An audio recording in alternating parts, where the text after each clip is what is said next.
Bonjour et bienvenue à la critique exigeante. Donc aujourd'hui, on jase de la 3DS et à quel point je suis heureux que cette console-là soit finalement morte, qu'il n'y ait plus de jeux qui sortent dessus, qu'on passe enfin à seulement développer sur la Nintendo Switch. Et je vais tout de suite préciser, on pourra me dire que oui, elle a été un succès commercial, oui, mais ce que je vais juger davantage, c'est la qualité du hardware de la console en elle-même et la qualité, si on veut, des jeux qui viennent avec. Parce qu'à ce niveau-là, je trouve que ça ne vole pas très haut.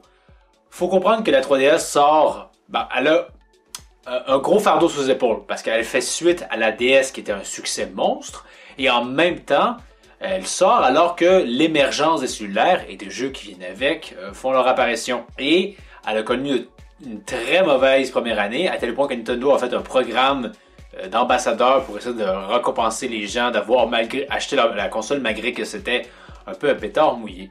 Et après coup, avec certains jeux, la console a réussi à connaître un plus grand succès, mais cette âge d'or-là, la 3DS, a duré pas très longtemps, à mon avis, parce que cette console-là, d'une part, et c'est pas un point super important, mais elle est sortie techniquement en retard en termes de puissance. Je veux dire, c'est une console qui est à peine voire aussi puissante qu'une GameCube, alors que du côté adverse, même si la PS Vita s'est plantée, la PS Vita est quand même capable de faire probablement de la PlayStation 3 ou un petit peu en déca.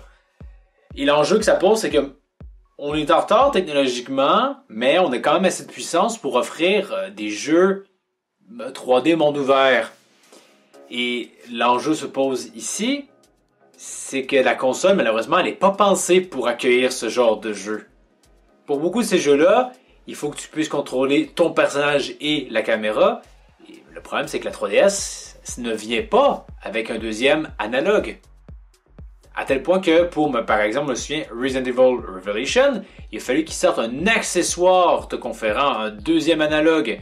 J'ai jamais pu l'essayer, j'imagine que la prise en main ne doit pas être super, et en plus, je pense que cet accessoire n'existe pas pour la version plus grosse, la 3DS XL. Donc, c'est presque un aveu d'une console tellement mal pensée. Ils ont juste voulu surfer sur le succès de la 3DS avec le concept double écran.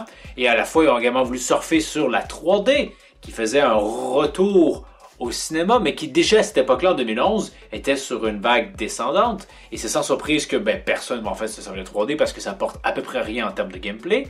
Et que ça fait juste soit te donner mal à la tête ou vider prématurément les batteries de ta 3DS. Donc c'est sans surprise que il y aura un modèle sans 3D. Mais ce qui me surprend par exemple, c'est que la New 3DS venait avec un modèle de 3D supérieur. J'ai pas pu le tester, peut-être que c'est vachement mieux. Mais vu que ça apporte rien au jeu en tant que tel, à part être plus beau, yeah. Donc vraiment une console une console paresseuse. Et le problème, c'est qu'elle est un peu plus puissante, et à cause de ça, tu accueilles plein de jeux, et ta console n'est pas conçue pour accueillir ce genre de jeu-là. Un exemple, et on parle même pas de l'absence d'un analogue, c'est Super Smash Bros. Pour la Wii U et la 3DS. Et Nintendo sont pas stupides, hein? Ils ont sorti la sous-version avant, en espérant que les joueurs plus impatients vont l'acheter, et ils vont également acheter celle de la Wii U. Et oui, je sais, il s'est plus vendu sur 3DS que sur Wii U, mais bon, en même temps, c'est normal vu à quel point la Wii U s'est pas vendue. Mais une version est clairement supérieure à l'autre en termes de qualité, c'est celle sur Wii U, parce que premièrement, c'est plus pensé. La manette en soi, elle est pensée pour ce genre de jeu, ou le jeu est pensé pour ce genre de manette. C'est pas du tout le cas pour la 3DS. Je pense qu'il y avait beaucoup d'histoires de joueurs qui, sans aucune surprise, explosent l'analogue de la 3DS, qui n'est pas conçu pour être manié de manière aussi frénétique. Parce que Smash, même si t'es pas un joueur professionnel, le joystick, tu vas le faire aller quand même pas pire, le moindrement que tu deviens un peu sérieux à ce jeu-là. Donc oui, c'est clair que tu vas exploser le joystick. Et c'est pas, on peut jouer sans, mais avoir un deuxième analogue aussi pour jouer à Smash, c'est quand même relativement agréable. Donc même quand le deuxième analogue est pas forcément nécessaire, tu vois quand même des jeux qui n'auraient pas dû sortir sur cette console-là, ou du moins pas dans la forme actuelle, et qu'ils sortent. Et selon moi, bien qu'il y ait des jeux qui aient été créés pour la 3DS et qui sont très bien réussis, j'ai peut-être Bravely Default en tête, et peut-être aussi le Pikmin qui est quand même fait pour ça, ils n'ont pas fait un monde 3D assez vide et pour mollasson, ou même, mais c'était après l'échec de Metroid Prime Federation, mais Samus Return, je pense. Il y a quand même des jeux qui ont du potentiel sur cette console-là, mais c'est quand même affligeant de voir tous ces autres jeux qui sont des sous-versions de jeux, des jeux qui n'auraient pas dû sortir sur cette console-là, tant en termes de jouabilité, elle n'est pas capable de donner plein potentiel ou de rendre l'expérience qui aurait dû être présente. Parce que quand la Wii U a commencé à échouer, une bonne partie des jeux ont été portés sur 3DS. On pense par exemple à Hyrule Warrior ou Yoshi. Bon, Yoshi ça passe un petit peu mieux, c'est un peu plus intelligent comme portage.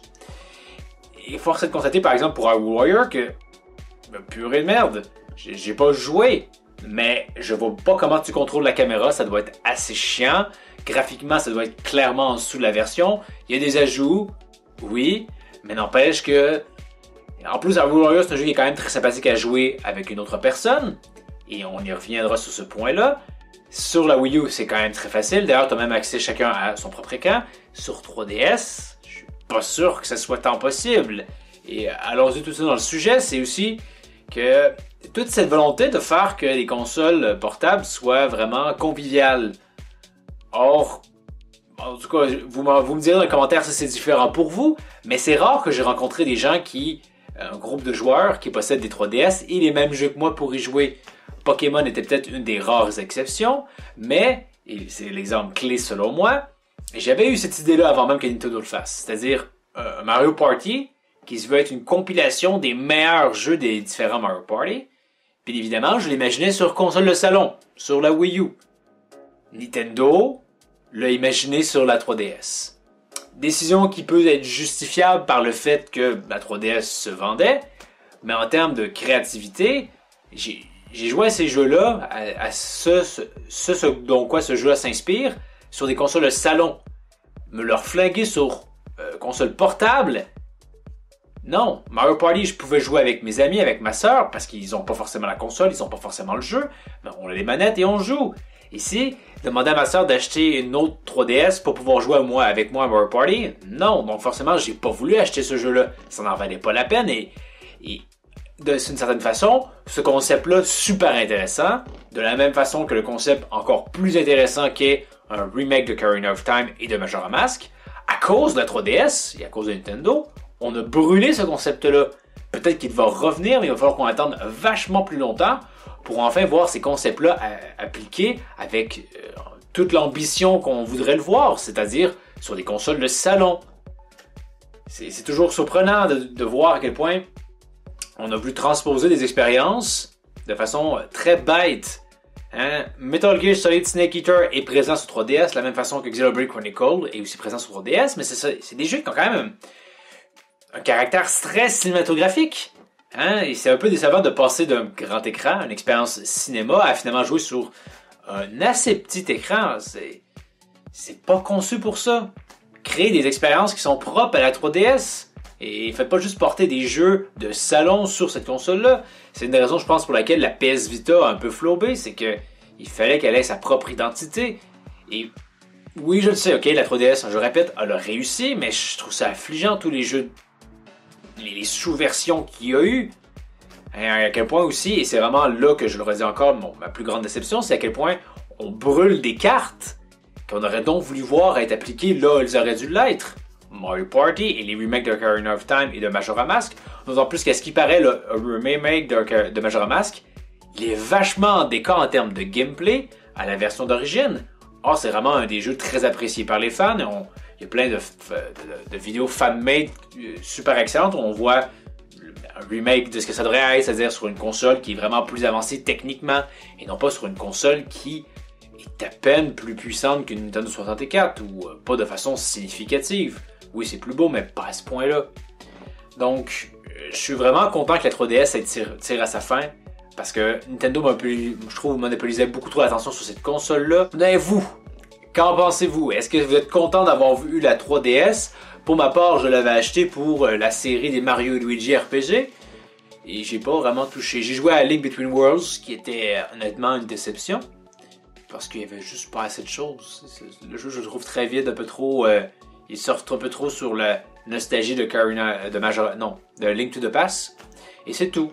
J'ai pas eu envie de jouer à d'autres jeux. À ce point-là, cette console-là, elle est pas intéressante. Et je le répète, j'ai pas envie de jouer les sous-versions de jeu. Si j'ai envie de jouer à Hyrule Warrior, ben je vais jouer sur ma Wii U. Si j'ai envie de jouer à Donkey Kong Country, je pense qu'il était sorti, ben je vais jouer sur la Wii ou peu importe. J'ai pas envie de jouer à des sous-versions de jeu de façon portable. Même si, bon, certains me diront que c'est un peu ce que la Switch fait, mais au moins, tu peux le faire de la façon portable ou sur ta foutue TV. Donc, faites-moi part de vos commentaires par rapport à la 3DS. Est-ce que vous êtes content que ce soit mort ou bien c'est le conseil que vous avez su grandement apprécier? Et si c'est le cas, pourquoi? Faites-moi part dans les commentaires.